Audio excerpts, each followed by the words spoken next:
Yes, lurking beneath the elegant surfaces of the redesigned 2016 Lincoln MKX there's still a Ford edge, the mention of which causes Lincoln emissaries to grit their teeth, smile effusively, and counter with, just like Audis share components with Volkswagens.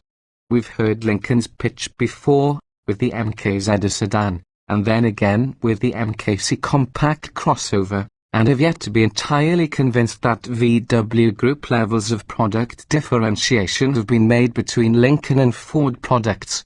So we nod politely, flash our own oversized grins, and tuck into the steak salad Lincoln has served up as an appetizer to driving its new 5-passenger mid-size crossover. The MKX lineup has grown, with 2 engine choices and optional 4-wheel drive $2,495 available to buyers regardless of trim level. Base models are still fitted with the carryover 3.7-litre V6, while an extra $2,000 now gets you a twin-turbo 2.7-litre V6 also found in the Ford Edge Sport.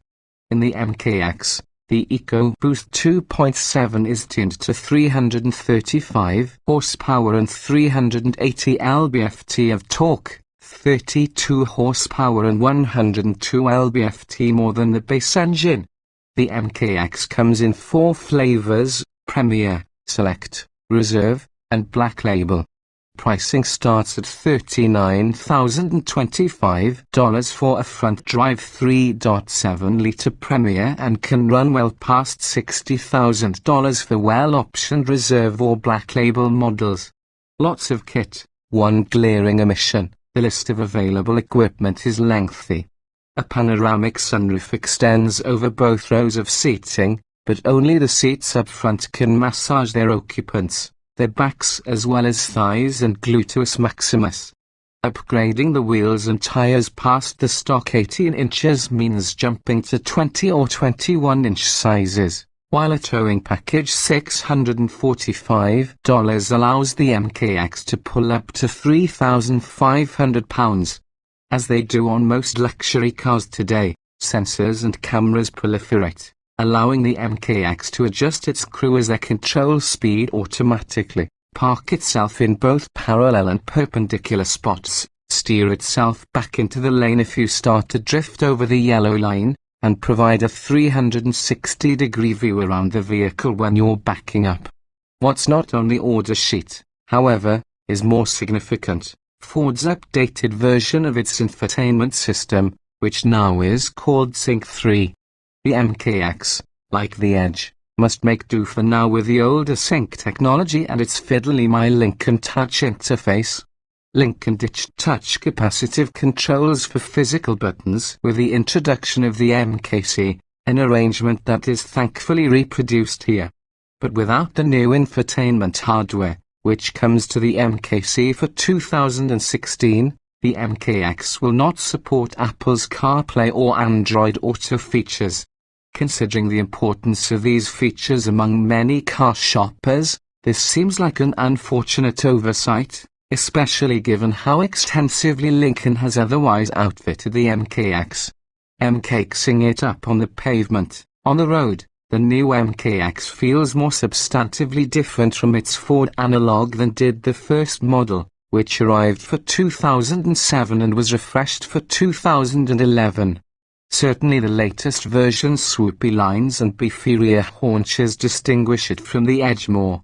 The MKX cockpit feels tighter than the Ford's, which it is, with less headroom and shoulder room. Yet the MKX is more quiet and comfortable, and the optional 22-way adjustable massaging seats $1,500 are worthy of being included with those from Lexus and Volvo, the best in the business.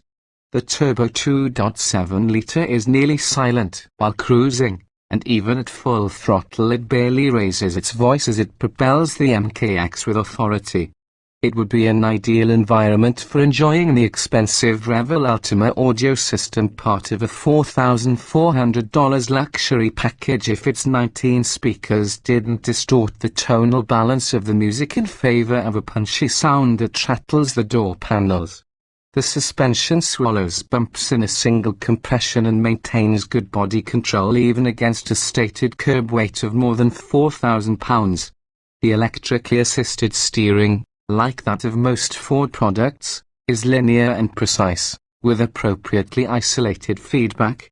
Sport mode stiffens things up nicely and makes the steering heavier, but it doesn't move the suspension too far toward firm as in the MKZ. In comfort mode, the MKX rides softly enough to satisfy those Lexus refugees that Lincoln hopes will flee ahead of the pending 2016 redesign that gives the Japanese company's RX yet another of the industry's all too common angry robot faces. Improved environment. It is obvious that the RX was Lincoln's mark in redesigning the MKX, which is now longer and has a larger, fully carpeted cargo hold, better matching the competition. Interior appointments are much improved, especially in the higher spec models that use open forward trim.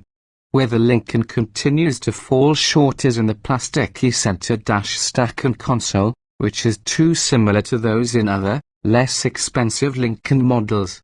The flimsy cover to the forward storage compartment says that the company still hasn't grasped how much touch points matter to luxury buyers. The plainness of the plastic transmission push buttons introduced on the MKZ and reused here is still a missed opportunity for the designers to make an everyday action more of an event through fancier switchgear. While the MKX has been pleasantly redesigned, it's hard to justify a $60,000 plus price tag like that affixed to the vehicle we drove. So the real problem with the MKX is no longer differentiation with the edge but proving out its own luxury mettle. If we decide to agree that Ford has mastered platform sharing like Volkswagen, the company still has some way to go in building luxury vehicles that are competitive with Audis.